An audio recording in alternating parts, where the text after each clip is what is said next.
love to see just the progression here of PUBG Mobile. Back in the day, we had like a handful of good teams and everybody else was kind of pretty far down when it came to skill. But the skill gap has been closed, and teams are going to have to get moving real quick here. That 2-2 split working out for EWC, considering that they have a couple players in this area. Vitality's right behind them, though. Coops got to get away from this one. He's on the drive. Trying to sneak away here. Serpentine, he's down low. Can he get away? No. So close. And remember, the 2-2 split there means that he's just not got the cover of another of the rest of his teammates to actually take that fight. So for EWC, this is the worst case scenario. They've left Satan alone out on the western side. Ralph and Lord unlikely to be able to push on through. Ulf losing Aaron though. Kanoga to play, but we just got our Ron loves to do those. Keep that aggression up. Hot outside today. Oh yeah, I mean it's been pretty hot in these games as well, as we are channeling the sun, even when it's hiding behind the moon. Cheeky little sun, you know. Got to get him back. We did indeed, but we are going across Erangel once more. The plane path splitting the middle in the most horizontal flight I think I've ever seen. Right, that's as dead center as it gets right there, literally right down the middle. And you can start seeing these teams start to spread out. Top players, Aaron right now leading the charge when it comes to damage. But man, those leaderboards changing things up. E-Arena still up on top there. EWC down in third, Wolf right behind them. But Aurora and Nongshim Red Force pushed themselves up. Now you can see Nongshim in 5th place with 59 points. That's a much more comfortable position. But we are starting to see some point gaps already starting to be present. This is the most important day here, folks, because that's what's going to set that smash point threshold. And E-Arena have a nice little gap here, so they're a little bit comfortable, but it ain't over yet. They got to keep that aggression up all day long. Hey, you know what? I talked about it before, right? E-Arena, chicken dinner towards the start of the day, and then what happens, right? It's that question of then what happens. Oh, by the way, Ida, Jukes Razak is in the hovercraft, but it starts to go up in flames, and down he goes. 4 thrives. Ruthless aggression roll-up coming on in. Hit them with the suplex and take them down out of the ring. They are no longer in this Royal Rumble. Ooh, welcome to Suplex City, baby. That's how you do it. 4 thrives, getting hot. 4 eliminations, taking out Team Vitality with a great shutdown there. And now you can see on the side of Everest, Team Flash, they're going to be holding that high ground. Next circle about to pop. Are we going to see another crazy hard shift? We'll find out. Lord getting eliminated here, and south we go. Yoink! All right. I mean, to be fair, this is actually kind of chill, given the layout of all of our teams, sure, right? We're already here. A lot of them decided to go down south. The major feature that caused this is those fields, right, that sit to the south of Hospital. Nobody wants to sit in them. It is really nasty to be in that sort of area, as well as Everest being a roadblocker on the northeast side of it. It creates this lineup. So teams funneled into this south side, so a circle like this actually benefits the majority of the lobby. Yes, it does. Yeah, I mean, they were already all set up in this position. The zone going here, super beneficial. This is a huge spot here, and it's a battle of contention. Aurora starting to push Nongshim Red Force. It's a rematch, and Nongshim Red Force win once again. No doubt in my mind that's how it should have gone in that last match. They make it happen, repeating history. And does that mean that Aurora are living up to the definition of insanity? I don't know, but they're gonna have to change something if they want to win the fights against Nongshim and join them back up on the podium, because they are putting some pace down now, the South Korean side, opening distance and take control of an area on the south edge of this circle.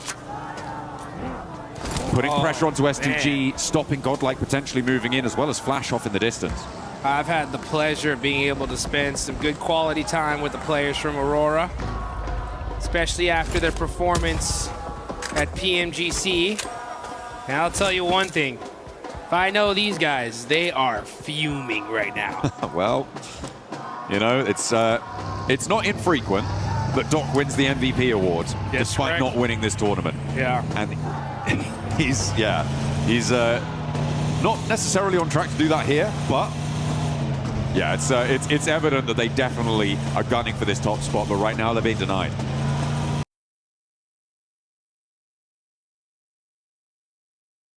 Yeah, Let's take a look, though, as we move on over to some of these other fights.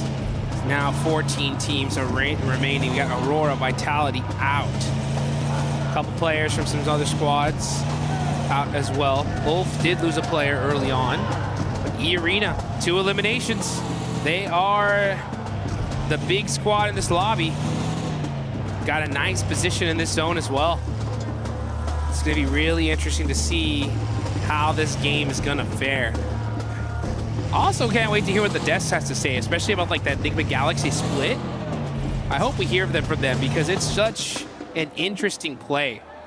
Well, I mean, that circle shift out to the west side that went so quickly kind of devastated them. If it hadn't been as hard, it basically, I think almost any other circle, it wouldn't have been anywhere near as devastating for them. It was just so nasty because everybody started flooding west almost immediately. Oh, speaking of difficult circle shifts, that is pretty nasty. But yeah, the regroup was then completely blocked off. It did it again. The gap started to close, and the backstop for Enigma Galaxy wasn't pacey enough to catch up this time. Yeah, disappointing, unfortunate. Maybe they need a hot drop to be able to perform well in these games. Maybe Ida should go back to Pachinki, and that's what they've read into. But you know, Ida pretty happy with themselves that they did right now because they have that Gakko position. They are one of the only teams in the northeast side in these open fields. And they get blessed here in this circle, and that just goes to show sometimes a hot drop is good to avoid. Satan all by himself. Oh, he's so in trouble. It's on fire. That Murado, he's going to have to pop out, lay down, and Nongshim Red Force right there. This is like literally the worst location he could be stuck into. Not good. Well, yeah, just a bad game for Enigma Galaxy overall. Still a couple more though in the books. It's not terrible for him in this position, right? You have this little defilade, you're kind of covered off from the buildings out in the open. The nades, though, from Nongshim Red Force does make it all the more terrible. That the looks pretty speed terrible. with which they rolled up does make it harder, but he's still got a little bit of fire in the belly, Jukes. Less terrible now. Yeah, Satan on the move. Did get a nice knock there, and now it's bad. Okay, yeah, well, he's not there anymore. My point was, there is a little bit of cover, and teams on that ridgeline can't necessarily peek over the top. The reason that they were able to do so is because there isn't so many teams out in the open fields, right? And if it happened a little bit later, maybe that would have changed. So I think I read a little bit too much into that to call it enough cover. But either way, he does go down. 6 shot, though. One of the very few players to be able to knock Hyunbin on that trade, though. Yep, that was really nice. Just saying. Just saying, indeed. Not an easy feat. Hora. Wow, what happened to Hora? They tried to roll in from the west side, and it didn't work. I think that's a pretty apt summation of what's about to happen. Hate to see it. Yeah, you do. Orangutan have a real opportunity, though, to find an isolated outpost as the south side gets hot as well. Yeah, it's getting hot indeed. You can see so easy on fire. They're down to 1 HP. He's going to get knocked. Al-Ula looking to take out Nongshim Red Force. S2G. And yeah, here comes S2G. This Wizard Tower is by far one of the most dominant positions in this zone, and that's why so many teams, they want it, and they want it bad. S2G on the push. They know that Wizard Tower is weak from this hillside. Starting to throw some utility out, trying to see if they can get a good opening knock here. Seems like they're slowing it down, though. Over on the northwest side, you've got E-Arena at loggerheads. Scrapping it out across the way as well with Furia. 2 players, 3 players now down. Tourniquet's on the inside, terminating with the P90. Pops the reload there. Gets the ammo back into control, and the res can come through as well for the backlines. Furia are going to get dismantled, and they get taken down. Oh, it's rough, especially considering they lost out to E-Arena. They feed E-Arena 4 more points. The White Rabbit really on the run here. Hopping to victory. Next zone, where's he going? If it centers up, it's going to be disgusting as that field is wide open. Okay, it goes to the north side. Is it like a rule that the circle has to touch the edge of the previous one in this game? Just hug it. It's just like, yeah, I just pick a point around the circle. Yep. I attach myself to that. See what we're going to go for. Another hard shift is crazy, but it's a crazy fight unfolding for Godlike as they find one, try and trade it around the corner with Team Flash, and Tops goes down. Put into the meat grinder there. Let's go at Mino, getting a nice knock and finish. 4 points on the side of Godlike. Haven't had the hottest of starts here. Still putting up some points on the board, though. OG, other Indian team, putting in some nice knocks. And Godlike OG are right next to each other on the leaderboards. Again, still a lot of matches left to be played. This could be that start for them to take charge. A few good games is all it takes. There's fewer and fewer matches, though, getting played. Alula try and roll up, try and take this fight with S2G. But it's not going super well for them, as they haven't even been able to find that knock onto Hamzy. Down the hill, he was able to survive on a sliver of HP, gets the healing done nice and fast, and S2G can transition now without Alula breathing down their necks. They've only got one player, and Yasser is already sending out into the open. 4 Thrives getting roadblocked on the northern rotate as Ulf and the Arena sit in front of them. Alula losing their final backstop, and Godlike now trying to roll up into the engagement as Ida takes shots from a distance. Yeah, and that's it for Alula. Now you got S2G that we're holding this Wizard Tower here, but is now outside of the circle. They're gonna have to get moving. Meanwhile, you got Tianba trying to get rezzed up here. Out in the open. They got a couple busted up vehicles here for cover, utilizing those smokes as well, but the pressure is imminent. Now comes Scarface. Scarface with a nice nade onto Joker. That's gonna finally pepper E-Arena's position.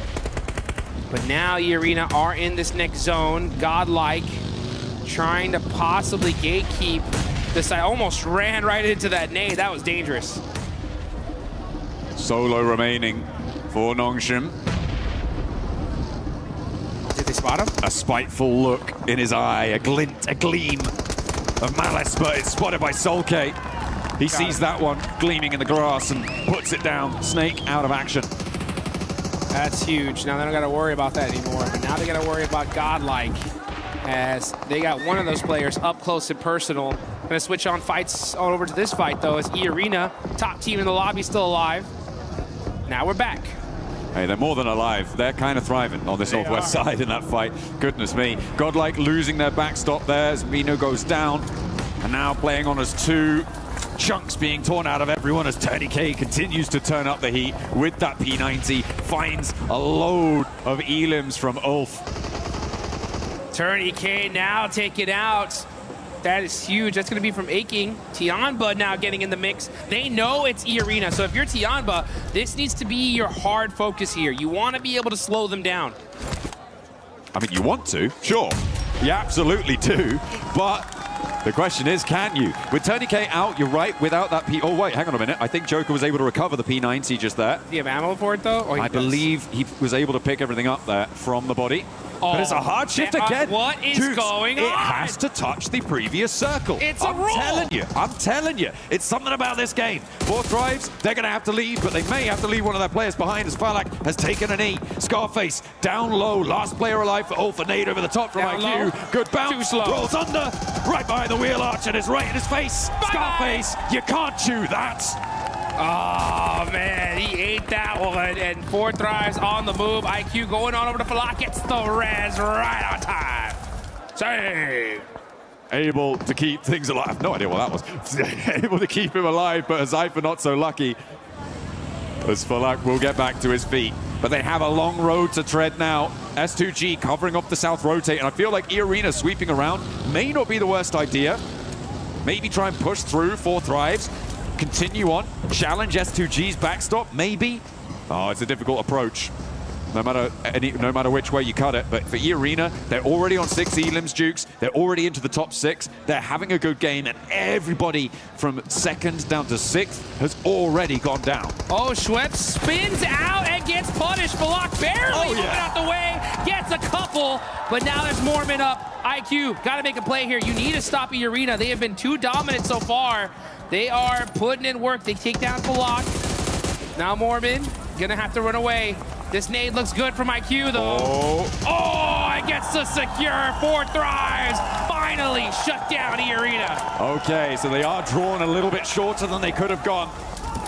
Really nice hold there from Falak, I think, on that roll-up from E-Arena. He was able to do so much damage. Unfortunately, not able to survive, but IQ was, and he was able to put a 10th elimination on the cards there for 4 Thrives.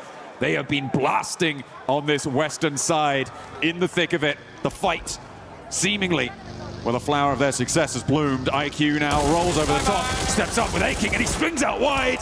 Nearly sends to the sky, but will take the tumble, finally going down, and breaches them up to 60 points. Oh, and now he gets it. I'll take that, Buggy. Thank you very much. As he's going to go ahead and head into this next zone. Uh-oh, getting shot up. Oh, that hurt. I don't think he is. And S2G said, no, sir, not today. Not getting in here. Access denied.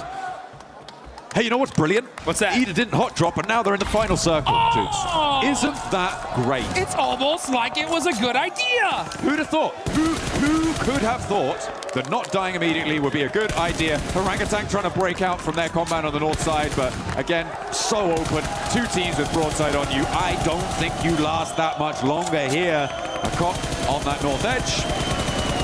I feel like we're just waiting for him to go down here. Oh, yeah. And he falls. Goodbye, and S2G finally starting to make some noise here in Erangel, but it's S2G versus Ida. Two teams from Turkey. Out in the open, though, S2G definitely have control of this circle. Oh, yeah. At the moment, Ida are completely penned in within their compound, and with this circle, they have to leave. There is no two ways about it. Man. They have to get out of there. The question is how you do it. The start needs to be a big pick. The zone didn't touch the edge. Oh my goodness. Crazy. What a change up here. Kamikaze able to find a P90 and full level 3 gear. Oh man, that is just so good on the side of S2G. Gotta be careful though, he's gonna be hiding behind this tree. Cannot afford to get knocked, but they have full control of the circle. Ida have to move out. If you're Ida right now, you really need to kind of start peeking and trying to find a pick. If you can get a good knock here. I think. No, they're just mounting up. I mean, look at the timers on those smokes. Oh, yeah, they're just going to go for the vehicle rollout way. and try and crash it. They're going to try and read the zone. The laying out back, the laying out wide for S2G. They've left a trap for Lost to be able to find the pickup, but Rita may be able to find something. The fact that there's only one knock sent to Ida is not great for S2G, but finally get a second. There is finally an answer, and Emre charges in, but the ammo count is very, very low there, and they've already lost two. Trying to get this confirmation. He should be able to get at least one. Yeah, he'll take that point. All right, well, that's a consolation prize. But S2G looking to make this happen unless Darkin gets a good shot here. He's only got 21 rounds left. In the Mini 14. And Kamikaze's full level 3'd out. That's going to be a hard knock. I mean, there's plenty of ammo left in the back pocket there. Oh, Kamikaze. ouch, ouch. Oh, what a lineup. Steps out a little bit too wide there. And Emre able to shut it down, but he's getting crunched in by the zone. Forced in, but S2G seemed like they had complete broadside here, but now we're in a 2 versus 2. Emre steps back into the blue. Baits Sulke out for the peak, but doesn't quite confirm. He's still down on his belly, though. Stands up, goes for the fight. Does take a lick back, but Sulke puts him down. A 1 versus 2 as Darkin spreads out wide, tries to sweep over towards the off angle. Hit the gas. Darkin coming up close and personal, and S2G with the DVS. And nah, not today. This is our game to win. That's a big S2G chicken dinner. S2G going God mode at the end there. Chokehold on the zone, able to take it all down. Nobody standing in their way. Really nicely felt there on that south edge. For Ida, a little bit too passive in their zone, in their compound, but they survived deep into the match, Jukes, and that is a good result. I feel like they were able to do, well, I know that they were able to do a lot more than they've done in any other Erangel over the course of this tournament. Yeah, or any other game in this tournament. Of these finals. Yeah, this is huge for the side of Ida. Honestly, a great finish. They were stuck in those buildings. That's a hard one to win. I just personally would rather see them just from those buildings really try to pursue a knock before just randomly sending it in. I think that would have been the play, but hey, you know what? To each their own. Sometimes you got to go for it. It could have gone either way, but S2G, I mean, they're so good at just popping people out of vehicles that it just made it hard. But we did see that solo player from Ida really put in work towards the end, almost turned things around for them. I mean, Emery was doing a lot over in the open field there. I feel like what happened there was that they got information on the back lines on towards where Lost was, and they were able to flow out that way, and that's what they went for in those final moments. Maybe a little bit overinvested on the angle though. Let's listen in to hear what they have to say on that match. Sürünüyor ya. Bak Bak eve bak. Evdeki Arabaya çıkıyor, sağ çıkıyor. Tamam. Hamsi çok iyi bakman lazım ona. Hatta arabaya Bakacağım. Ha, çok mermim yok, sıkmayacağım, gelsin. Geliyor sana geliyor. Pozisyon alacağım. Nice oğlum, nice. Çok iyisin. That sounded really chill. That sounded really chill, relaxed. They felt in control, and I could smell it. Oh yeah, they knew that that was their win. Yeah, let's get high, folks. This is what it's all about. The best of the best on the planet, battling it out for some major money. What a game. S2G finally get their win here, and we still got a whole bunch of more games coming up.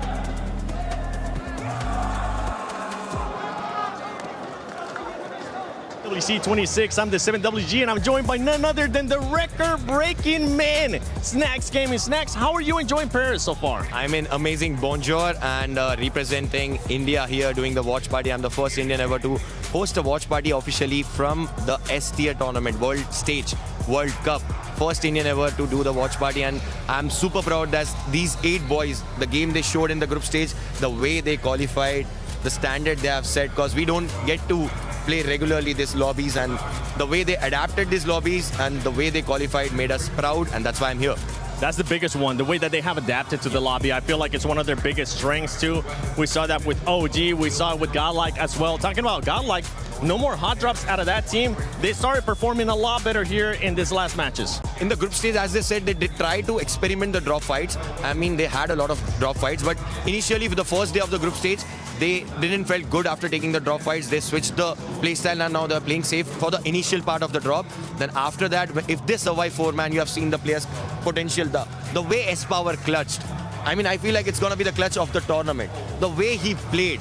The gunpower these boys have is insane. I just want them to stick together, play 4-man together, because in this lobby, it's all about team game. It's all about the way these teams isolate fights. And I wish they play together and they bring something really good performance back for India. And I'm hoping that's going to be the case, especially with the first round that we just saw, and then on the upcoming matches as well. I think they will be able to bounce back. I have Godlike finishing in top 5 and OG finishing in top 10. Damn. What are your predictions, brother? I mean, I just want them to do good, because we don't know the struggle they have been going through. We don't know the grind, how much grind they have did. Everything answers only through the gameplay. I wish we get top 5 for both the teams. It's going to be a huge thing for India, because again, I said we don't get used to play regularly in these lobbies, and we get more opportunities because of these boys. And all these players watching from India, all these esports players watching from India, they'll get inspired and they'll feel motivated to do more for the country. 100%. Shukriya, bye. Thank you so much for joining us. I hope you enjoyed the rest of the show, and I hope that the Indian teams continue to step it up. Back for some more PMWC at EWC 26.